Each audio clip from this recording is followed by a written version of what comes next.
Bom dia a todos! Graça e paz do Senhor Jesus seja com todos nós. Uma ótima sexta-feira para todos. Hoje é dia 4 de novembro de 2022. Seja muito bem-vindo ao nosso devocional de hoje. E nesta sexta-feira vamos encerrar aí a nossa semana de devocionais com a maratona de leitura bíblica. Nesta semana, nesses últimos dias aí, nós temos lido 1 Crônicas. Hoje vamos falar de 1 Crônicas, capítulo 24 e 25. E também vamos falar de Salmos 146. Deixa eu só fechar um pouquinho essa cortina aqui, porque o sol resolveu aparecer numa hora muito ruim. Pera aí. Sol resolveu aparecer, que bom, né? Tomara que o sol apareça aí, que tá muito frio. Ainda que eu gosto de frio, mas tá demais. Mas aí aqui atrapalha. Bom, falando então de 1 Crônicas, capítulo 24 e 25, quero ler um texto com vocês aqui, que está em 1 Crônicas 24, versículo 3, e com esse texto nós vamos dar então início aí à nossa conversa nessa manhã no devocional. 1 Crônicas 24, 3 diz assim: com a ajuda de Zadok, descendente de Eleazar, e de Aimeleque, descendente de Itamar, Davi os dividiu em grupos para que cumprisse as suas responsabilidades. Bom, nesse ponto aqui de 1 Crônicas, lembra que Davi ele está cumprindo a sua comissão, a sua vocação, o seu propósito, né? Um termo mais modernamente usado, a Bíblia se refere mais como comissão ou vocação, mas Davi então está ali cumprindo a sua comissão, que é preparar o reino para a chegada de Salomão como rei, né? Preparar todas as coisas para que quando Salomão assumisse como rei, as coisas fossem mais facilitadas, especialmente na construção do templo. Nós sabemos que o primeiro templo, o templo de Israel, foi destruído na invasão babilônica, mas foi sem dúvida alguma uma das maiores construções da nação de Israel, e Davi cooperou com Salomão nisso. Davi faz as alianças militares primeiro, agora Davi está organizando aqui os trabalhadores do templo. E ele faz isso de maneira meticulosa. Ele organiza ali os sacerdotes, cada um no seu turno, cada um com a sua responsabilidade. Os levitas também, cada um no seu turno, cada um com suas responsabilidades.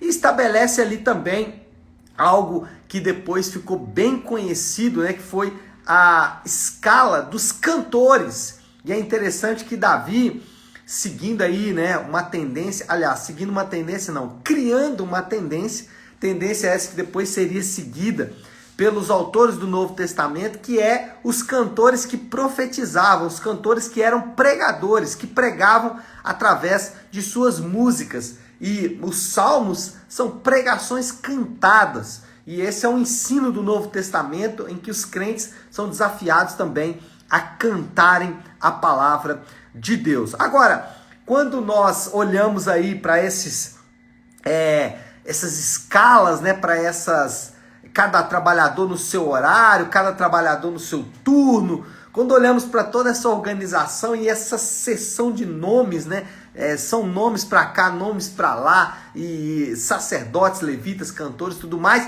nós ficamos nos perguntando o que isso tem a ver com nós mesmos. Bom, tudo isso é um vislumbre real da comissão de todos os crentes. Isso não é por acaso.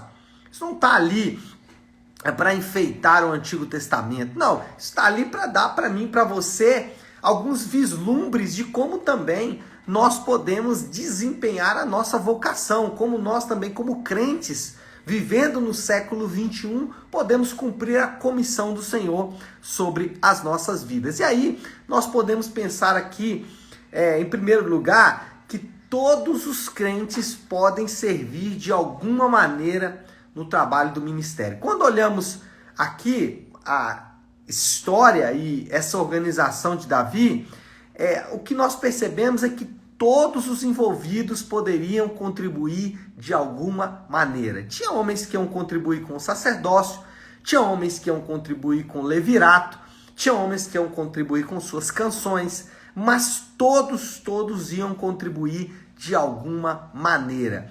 Então, na prática, isso significa que os nossos dons, os seus dons, os meus dons, eles podem e devem ser usados para edificar outros crentes.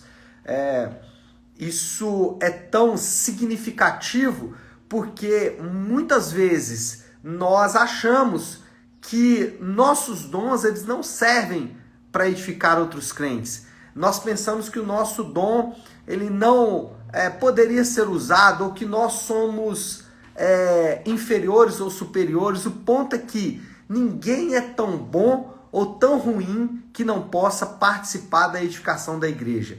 Então, você nem é tão bom a ponto de não poder ser usado no trabalho do ministério. Eu tenho uma profissão muito boa e a minha profissão não se encaixa no ministério. Ou eu sou um empresário, um grande executivo e eu não me encaixo no trabalho do ministério. Ou eu não tenho qualificações, eu sou, às vezes, não sei ler, não sei escrever direito, não consigo falar direito. Enfim, às vezes tem uma limitação física. Eu falo, não posso contribuir. Não. Os nossos dons devem ser usados no ministério. Ninguém é tão bom ou tão ruim que não possa participar da edificação da igreja. E isso a gente vê aqui na prática. Davi, ele organizou de tal forma que todos pudessem contribuir. E na igreja também é assim. Às vezes você vai contribuir de maneira mais singela, mais simples, mas aquilo tem um significado muito grande. Eu me lembro de alguns anos atrás, uma igreja que eu fazia parte, uma igrejinha pequena, e tinha uma pessoa na recepção lá, e a pessoa ela tinha uma deficiência física, ele não conseguia andar direito, mas ele tinha um sorriso tão aberto, tão espontâneo, e ele amava servir na portaria com o dom dele, que era apenas de sorrir, e ele fazia isso muito bem. Ou também existem relatos, e a gente pode testemunhar isso, de pessoas que são grandes empresários, organizam grandes empresas e podem servir na igreja, às vezes organizando as finanças da igreja, às vezes organizando as compras, os pagamentos. Isso é maravilhoso porque ninguém é tão bom que não possa participar ou tão ruim, e isso não desvaloriza ou aumenta a pessoa em absolutamente nada. Então, esse trabalho lá em 1 Crônicas nos dá um vislumbre. Primeiro, todos podem servir de alguma maneira no trabalho do ministério. Segundo, temor ao Senhor e amor aos outros marcam o ministério dos chamados. Davi, ele organizou cada um de acordo com o seu dom, e aí foco na palavra organizou, porque Davi fez uma organização muito grande. Mas essa organização, ela levava em conta, ela não excluía o fato de que as pessoas que estavam envolvidas naquele trabalho deveriam demonstrar profundo amor para com os crentes. E aí, a comissão dada por Deus aos crentes tem duas características. E aqui não importa qual é a sua comissão, ou o seu propósito, ou a sua vocação. Eu estou usando essas palavras de maneira intercambiáveis aí nessa semana. Não importa o nome que você dá, comissão, propósito, vocação, não importa. O ponto é que a sua comissão, se é dada por Deus, se ela vem da parte de Deus, e para você identificar ela vai ter duas marcas que distinguem ela de todas as outras comissões ou vocações que você tenha, e que não é que não são dadas por Deus, mas que não são tão relevantes, vamos colocar desta maneira. Mas a comissão dada por Deus, ela tem duas marcas distintivas. Primeiro, temor ao Senhor. E essa organização de Davi mostrou um temor. Não, nós temos que fazer as coisas de Deus bem feitas. E, além de temor, também amor pelos outros. Então, a comissão, o propósito, a vocação dos crentes, ela tem que incluir essas duas coisas. Temor ao Senhor, saber que está fazendo para o Senhor, saber que está fazendo em nome do Senhor, e amor pelos crentes, amor pelos salvos, e isso deve estar incluído na sua vocação. O ponto é que não adianta amar sem organizar e não adianta organizar sem amar. As duas coisas precisam estar juntos. A metáfora da treliça e da videira, né?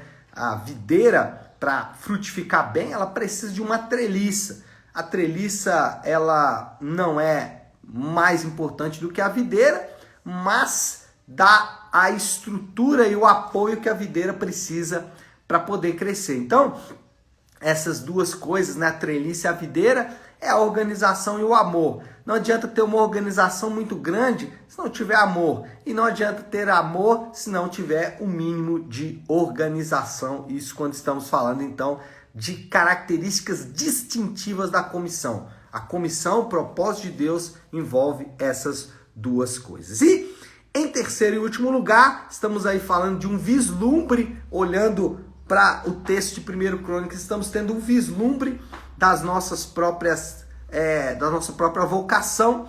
E, em terceiro lugar, então, a comissão é um privilégio e uma responsabilidade.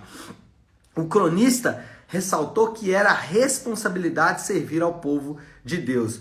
O texto fala isso, né? Para que se cumprissem as suas responsabilidades. De fato, era uma responsabilidade e ninguém podia se esquivar desta responsabilidade, ninguém podia correr desta responsabilidade. Mas, por outro lado, uma espécie de paradoxo aí, né? Uma espécie de contraponto. Era uma responsabilidade, mas uma responsabilidade que trazia privilégio e não uma responsabilidade que trazia peso, né? Que trazia peso mesmo, uma sensação ruim. Bom, nossa comissão é a coisa mais importante que podemos fazer. Isso nos lembra que a nossa comissão, aquilo que Deus nos comissionou, nos vocacionou a fazer, é a coisa mais importante que podemos fazer.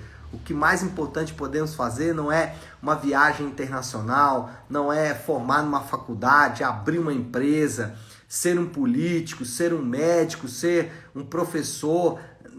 Tudo isso pode acontecer, mas se não tiver como premissa básica o servir, especialmente aqueles que estão em um pacto com você, um pacto de membresia, um pacto de irmandade, então essa é a coisa mais importante que podemos fazer, servir aqueles a quem Deus morreu para salvar. Essa é a coisa mais importante que podemos fazer, servir aqueles que Cristo foi para a cruz para salvá-los. E eu me lembro que uma certa vez alguém perguntou para mim, né, pastor, eu tenho que servir de alguma forma na igreja? Eu não posso contribuir somente na sociedade ou na minha família? E eu respondi, olha, existem coisas simples na igreja e coisas complexas que podem ser feitas. E você pode escolher, por exemplo, servir a sociedade com a sua vocação, com a sua comissão, né? Um médico, um advogado, um policial, um empresário, e parte do seu tempo, parte pequena do seu tempo, você pode usar para servir a sua igreja local. Eu me lembro de alguns anos atrás, quando eu ainda era um jovem crente e tinha um pastor que me acompanhava, e certa vez eu fui criticar um irmão, né, que participava pouco da igreja, mas que sempre que participava, sempre estava junto com os momentos de comunhão, e ele sempre era muito inteligente, dava sempre algum exemplo bom, um testemunho bom. E aí eu fui criticar, né, falar com o pastor, pastor fulano de tal não faz nada. E aí o pastor falou assim, ele faz muito. Nos momentos em que ele está conosco, ele testemunha de maneira muito forte daquilo que Deus está fazendo na vida dele. E às vezes um pequeno testemunho, uma pequena palavra pode ser é algo que você ou que Deus vai usar para você servir. Às vezes você não vai servir de maneira integral ou de maneira tão atuante como outros, mas você pode servir de várias formas. Existem coisas simples e às vezes complexas. Às vezes você pode servir, tem muitas pessoas que fazem isso na nossa própria igreja, servem com o seu dom, por exemplo, de advogado ou de contador, enfim, tem maneiras que podem servir. Bom, moral da história aí para nós concluirmos: a comissão de todos os crentes dada pelo Espírito Santo é reconhecida pelo respeito ao Senhor e aos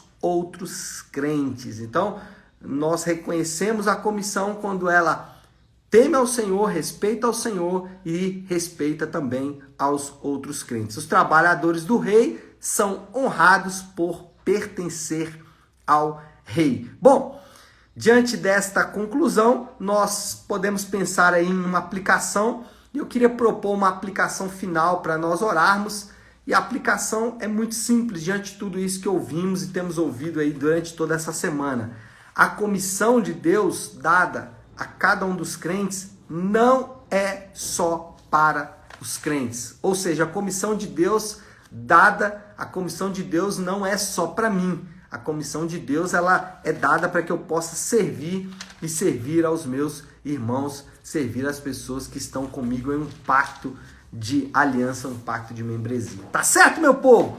Bom, acho que podemos orar, e como eu gosto de fazer toda segunda e sexta-feira, eu gosto de encerrar a nossa semana de devocionais com a oração do Pai Nosso. Então, se você puder agora, pare aí um instante o que você está fazendo e vamos juntos buscar a Deus em oração, orando a oração do Pai Nosso. Pai nosso que estás nos céus, santificado seja o teu nome. Venha o teu reino, seja feita a tua vontade, assim na terra como no céu. Dá-nos hoje o nosso pão de cada dia. Perdoa as nossas dívidas, assim como perdoamos aos nossos devedores. E não nos deixes cair em tentação, mas livra-nos do mal, porque teu é o reino, o poder e a glória para sempre. Amém, amém e amém. Amém, meu povo? Bom, então é isso. Nós vamos ficando por aqui. Antes, eu quero só deixar um aviso importante. Domingo, às 10 da manhã, nós temos culto de celebração na nossa igreja Nave. E você é meu convidado especial para juntos estarmos lá meditando e cultuando ao Senhor em comunhão. Tá certo? Deus abençoe. Ótima sexta-feira, excelente final de semana para todos. Fiquem com Deus.